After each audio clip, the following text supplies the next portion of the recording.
Hello, my fellow fatties. Fasting Jarhead here, making another check-in. It's day 6.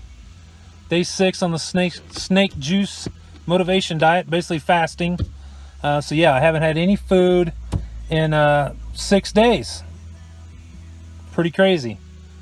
Down 32 pounds, feeling good. I got feeling a little weird this morning, but I think it's because I was trying to do the dry fast, and I needed some electrolytes, so I made up some snake juice, drank it down, and I'm feeling much better now. So far so good. I love it. 6 days in, I got a long ways to go, but hey, it's a start. I'll take it. I'm gonna try to be a little more structured in my video today instead of just rambling on about stuff. Couple positive things already. One, I was diagnosed with congestive heart failure. I ended up in the hospital in 2017. Respiratory failure, had pneumonia, about died. Ended up in the ICU for I don't know, almost a week. It was a bad deal. Shouldn't have made it, but I survived. Anyway, ever since then, I've had, actually before then, the edema started when my legs and ankles would swell from, one, from being sedentary, but every day they'd swell up. And that's for 10 years. They've been swelling up. The skin would get real tight. You just look at my feet and ankles and they were just fat. And yesterday I noticed, late in the evening, when normally my ankles and calves would be swollen up and tight, and I reached down and I could move the skin. I could feel the muscle under the skin. It's like, holy crap, that edema's went away. Well, day 2 of that. I haven't been up doing a whole lot today. I kind of just sit around when I'm fasting because I don't really want to exert myself too much. And no edema. It's gone. The other thing is I'm not getting winded. I can go walk. I went to Walmart yesterday, do some shopping, and pick up snake juice supplies, basically, and walked all over the store and didn't get winded. And just last week, before I started this program, I tried to go fishing, and I walked literally 50 feet to the creek, got my lure stuck, broke the line, 50 feet back to my car, and I was winded. So, boy, so far so good. I mean, I listen to Cole. He knows what he's talking about. Everything he's told me is happening, just like he says. But you have to do it. You have to start. You have to stick with it. You can't quit. Who remembers that guy that quit? Nobody, right? I've quit time and time again. Those days are gone. I'm doing this. I'm going to get down to a healthy weight again. I'm going to ski next winter. I'm going to Aspen Mountain, and I'm going to ski like I skied in 1999. Next summer, I'm rafting, I'm canoeing, I'm biking, I'm hiking. I'm doing all the stuff that I used to do. So I'm going to kind of share my story. What led me, I didn't just wake up fat one day. It started when I was a child. It started from birth, basically. I was born into, I now know that it was a very dysfunctional upbringing. When I was a kid, I thought it was normal. I thought that's how everybody was raised. But my parents weren't educated. Neither one of them finished high school. They struggled to make ends meet. They were both raised from hellish conditions. The stories my dad has growing up, his parents should have been locked up in a jail cell. My mom wasn't much different. It's just the abuse, the physical abuse, the emotional abuse that both of them went through was horrific. And to salute them, they did better with myself and my sister, but it was still very, very, very bad. I don't remember feeling much love from my dad. My mom, of course, she's my mom, but my dad was very I don't know if I ever heard him say he loved me. He wasn't supportive of anything I wanted to do. I was a little roly-poly fat kid, took after my mom, and he wanted the slim athlete, like kind of his build. And he always wanted me to play sports. I didn't play sports. And one of the main things I remember him saying to me as a child was, JW, you're as worthless as tits on a board. Yeah, I said bored. I thought he was saying bored. But what he was actually saying was tits on a boar hog. Well, I didn't figure that out till I was 13, and it's like, because I was always confused. Worthless tits on a board. What's that mean? Well, it's tits on a boar. So that's one of the most striking encouragements I ever got from my dad. Just very emotionally abusive. I mean, physical too, but I don't. Hey, the whippings, the pain goes away. The emotional stuff, though, I mean, I thought I was worthless. I thought I was scared to death of my dad. If he said something, I did it. I remember once I got thumped. I can still remember the distinct feeling of his hand striking the back of my head as I ran away. But I didn't put the milk cap back on the milk jug. And I got a whipping for that. It's like, really? It's kind of silly these days, but hey, it was a different time.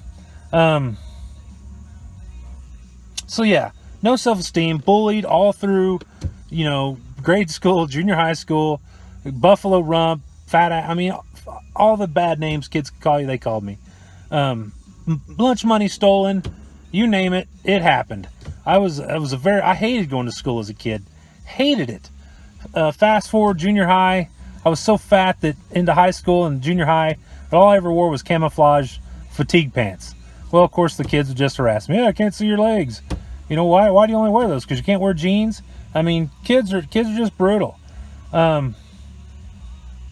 It was just a rough upbringing. I hated it. On the flip side, it was also a good thing because it taught me how not to be, right? My family was a prime example of how not to live your life. To get deeper into it, and I'm going to try to not go too far because there's more to this story. I could go on and on. When I share it with people, they're just like, no way, you're full of crap. There's no way this is how you were raised. But my mom was a professional shoplifter.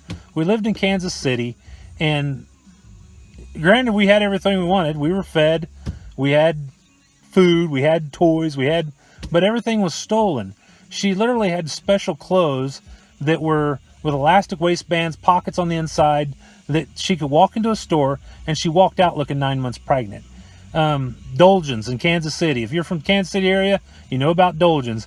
They'd put a sticker when you bought a large item, a trash can, or so to speak. They'd put a sticker across it. Well, those stickers were always in my house, stuck to the trim around the doors, because she'd collect it. She'd go in and buy something cheap, large, save that sticker, and then she'd go in and stick it on like a chainsaw or something expensive, a TV, and walk out the door with it.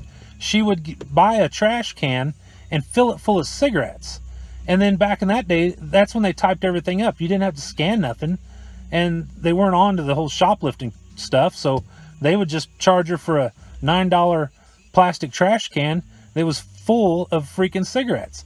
When I was a kid, there was paper sack full of paper sack in my house full of cigarettes. I didn't really know what they were doing. I didn't figure it out till I was like 12. I finally figured out what was going on. And the way my mom got rid of those goods was because I had an uncle that worked for the mob in Kansas City. She told me he was an actual hitman, that his job was to off people for the Kansas City mob. So through his connections, that's how she liquidated all this stuff. Supplying all these little stores all over Kansas City with stolen goods at a discounted price. And she was good at it.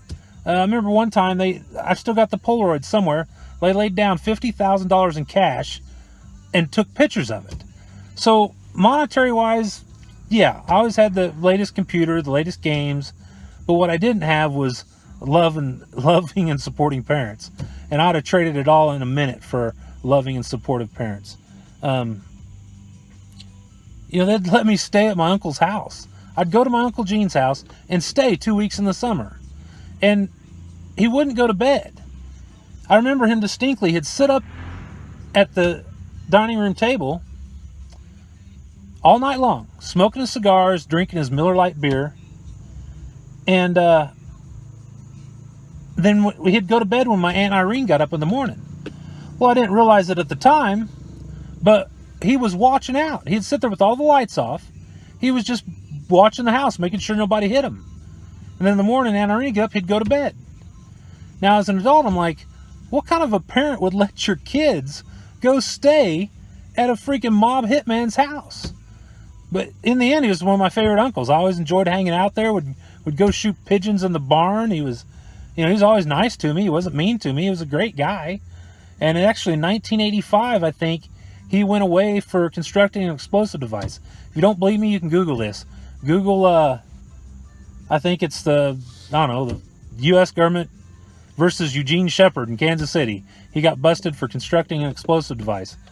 So I can go on and on with the stories and the people I remember seeing and the names I remember hearing and the stuff that went on. But that was my childhood. That's what that's what got me. And through all that, through dealing with my dad, my mom would feed me. Food was a made us feel good. It was what lifted our spirits. And she could cook. So fried chicken, pasta, spaghetti, meatballs, just, we always had plenty of food around, and she would cook it. Always had soda pop around. Cases and cases. You'd want something to drink, you grabbed a soda, grabbed a soda, grabbed a soda. And so, and that led into clothes, right? I'm in school, but the clothes she was getting, she would steal. So they necessarily wouldn't fit me. She'd guesstimate. I couldn't go try things on. So she'd just steal the stuff, bring it home. I'd put it on. It never fit right. Usually fit too tight or it was too loose. And so I'd go to school just uncomfortable and miserable. Couldn't, it was just a mess. And, yeah, it was crazy. So the good side was it got me to eventually join the Marines, but it started the emotional habit of eating food to feel better about yourself. And that's not a good thing for anybody. You got to stop that habit. You got to stop that habit. It's not good for anybody. Not good for anybody at all. So, well, anyway, this was kind of scripted. I wrote down some notes, and we're pushing 12 minutes. I think that's long enough. It's going to take forever to upload this onto YouTube, but hey, stay tuned for more. Watch Cole and his videos. The guy knows what he's talking about. Those of you, there was one guy, I can't remember your name, but you said watching my video helped you stick to the fast.